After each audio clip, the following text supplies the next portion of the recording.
Trans identification among US students drops. A new study shows that the wave of young Americans identifying as transgender, non-binary, or queer has fallen dramatically since its peak just 2 years ago. It is a decline that researcher Eric Kaufmann calls a momentous post-progressive cultural shift. The report, The Decline of Trans and Queer Identity Among Young Americans by Kaufman, a professor of England's University of Buckingham, finds that the share of university students identifying as not male or female has nearly halved since 2023. At schools such as Brown University in Rhode Island and Phillips Academy, Andover in Massachusetts, non-binary identification dropped from about 9% in 2023 to 3% this year. In the massive FIRE survey of more than 50,000 students, that number fell from 60.8% to 3.6%. Trans, queer, and bisexual identities are in rapid decline among young educated Americans, Kaufman wrote, calling a reversal of what had seemed like an unstoppable trend. He found similar shifts in sexual orientation. The percentage of college students identifying as non-heterosexual fell roughly 10 points since 2023, driven mostly by fewer students calling themselves queer, pansexual, or asexual. Meanwhile, heterosexual identification rebounded from 68% to 77%, a return to pre-2020 levels. Kaufman concluded that the downturn is not linked to religion, politics, or social media habits.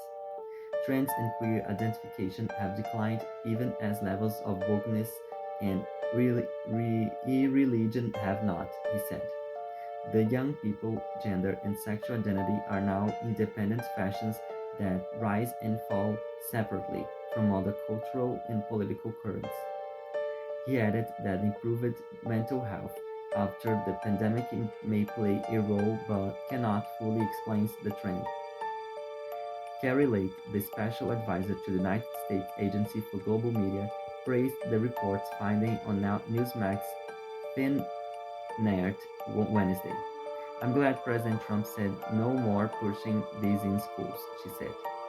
It's a huge relief for parents to know their children aren't being brainwashed and told they are in the wrong body.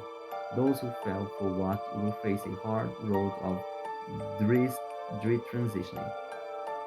We still need to we still need justice for doctors who performed these mutilation surgeries on kids. Matt Sharp, chair of Conservative Political Action Conference, praised the findings as evidence that young people are moving away from woke indoctrination. Sharp pointed to financial motives behind the transgender industry. Follow the money, he said. There is a big money in the plastic surgery business, in pharmaceuticals, getting people on chemical for life. As the height of this, 30% of kids in some schools were questioning their gender. This propaganda really impacts kids. Lake agreed, warning that cultural over-sexualization had confused vulnerable youth.